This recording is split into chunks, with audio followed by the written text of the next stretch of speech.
एक बार बुद्ध का एक भिक्षु बुद्ध से कुछ दिनों के लिए दूर हो जाता है और वह जब बुद्ध से दूर हो जाता है तो वह धीरे धीरे अपने जीवन में भटकने लगता है, क्योंकि उसे वासनाएं और अंधकारिकताएं सताने लगती हैं। वह अपने जीवन में एक दिन मार्ग से कहीं जा रहा था, तभी उसकी नज़र एक सुंदर स्त्री के ऊपर पड़ती है और वह उस सुंदर स्त्री को देखकर उसकी ओर आकर्षित होता ही चला जाता है। अपनी मन और इंद्रियों को अपने नियंत्रण में नहीं रख पाता है और धीरे धीरे वक्त बीतता है और वह उस सुंदर स्त्री को देखने के लिए अपने रोज रोज नए बहाने बनाता है और उसी मार्ग से वह फिर महात्मा बुद्ध के पास जाता है। महात्मा बुद्ध जब अपने भिक्षुओं को उपदेश दे रहे थे तब उनकी नज़र उस भिक्षु के ऊपर पड़ी और उन्होंने देखा कि यह भिक्षु जब से मुझसे दूर गया है इसके जीवन में अनेकों बदलाव आ गए हैं। इसका मन भी उन उपदेशों में नहीं है जिसे मैं अपने भिक्षुओं से कह रहा हूँ। वह भिक्षु से महात्मा बुद्ध कहते हैं कि तुम इतने दिनों से गए थे मुझसे दूर, लेकिन तुम्हारा मन अब वैसा नहीं रहा है। तुम्हारा ध्यान अब उस एकाग्रता के साथ मेरे उपदेशों में नहीं लग रहा है और तुम कहीं ना कहीं अपने मन की अज्ञानता के कारण मुझे भटके हुए दिख रहे हो। दोस्तों, वह भिक्षु समझ चुका था कि महात्मा बुद्ध किस चीज़ की बात कर रहे हैं, क्योंकि वह महात्मा बुद्ध से बहुत कुछ छुपा रहा था, लेकिन महात्मा बुद्ध उसके मन की हलचल समझ चुके थे और वह जान रहे थे कि यह भिक्षु इतने दिनों में किस चीज़ में भटक गया है। दोस्तों, वह भिक्षु महात्मा बुद्ध से कुछ कहता नहीं है, बल्कि वह वहाँ से उठकर फिर चला जाता है। लेकिन वह दूसरे दिन जब उसी मार्ग से आ रहा था फिर उसकी नज़र उसी सुंदर स्त्री के ऊपर पड़ती है और वह फिर वहाँ रुकने की नहीं सोचता है, क्योंकि उसके मन में तुरंत ख्याल आता है कि मैं अगर यहाँ पर रुका तो मुझे महात्मा बुद्ध फिर सभी के सामने लज्जित करेंगे और इसी प्रकार मैं अपने जीवन को शायद तबाह भी कर लूँ।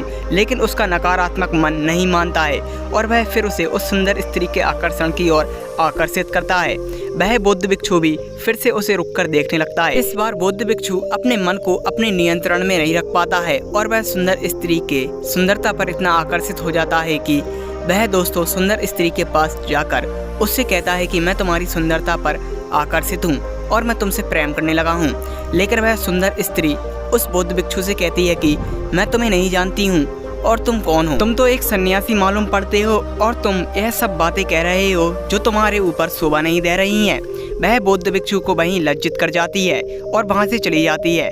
बौद्ध भिक्षु फिर बुद्ध के पास आते हैं और वह बौद्ध भिक्षु इस बार चुप नहीं रहता है और वह महात्मा बुद्ध से आकर कहता है कि हे महात्मा, मेरे अपने जीवन में मैंने पहली बार किसी से प्रेम किया था, लेकिन वह मुझे छोड़कर चली गई है।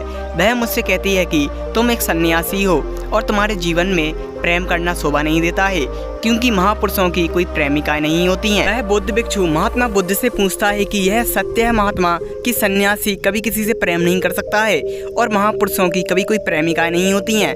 महात्मा बुद्ध उस बौद्ध भिक्षु से कहते हैं कि यह सत्य है, क्योंकि सन्यासी लाखों में से एक होता है और कोई एक व्यक्ति सन्यास के मार्ग को अपने जीवन में चुनता है। लेकिन तुम अपने जीवन का अगर विनाश करना चाहते हो, ईश्वर प्राप्ति को छोड़ना चाहते हो, आत्मज्ञान की प्राप्ति को छोड़ना चाहते हो, तो तुम्हारे लिए यह संपूर्ण मार्ग खुला पड़ा है। तुम जा सकते हो और स्त्री के मुंह में फंसकर उसकी सुंदरता में आकर्षित होकर अपने जीवन का विनाश कर सकते हो। लेकिन वह बौद्ध भिक्षु समझ चुका था कि मैं अपने जीवन का विनाश क्यों करना चाहता हूँ। दोस्तों, वह बौद्ध भिक्षु फिर महात्मा बुद्ध से कहता है कि क्या स्त्री सच में नरक का द्वार है किसी महापुरुष के लिए?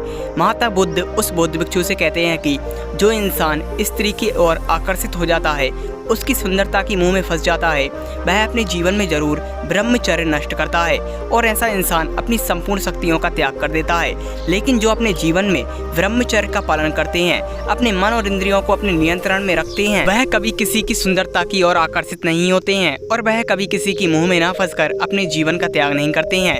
लेकिन वह महात्मा बुद्ध का भिक्षु फिर उनसे पूछता है कि जीवन में ब्रह्मचर्य क्या है और ब्रह्मचर्य पालन करके इंसान क्या शक्तियाँ प्राप्त करता है? महात्मा बुद्ध कहते हैं ब्रह्मचर्य पालन करने से इंसान के अंदर वह सब शक्तियाँ आती हैं जो उसके जीवन में ब्रह्मचर्य नष्ट करने से उससे दूर चली जाती हैं। ब्रह्मचर्य एक ऐसा पवित्र स्रोत है जो इंसान को हमेशा महानता की ओर लेकर जाता है। इसीलिए हर महापुरुष के जीवन में और हर व्यक्ति के जीवन में ब्रह्मचर्य पालन करना इतना आवश्यक होता है।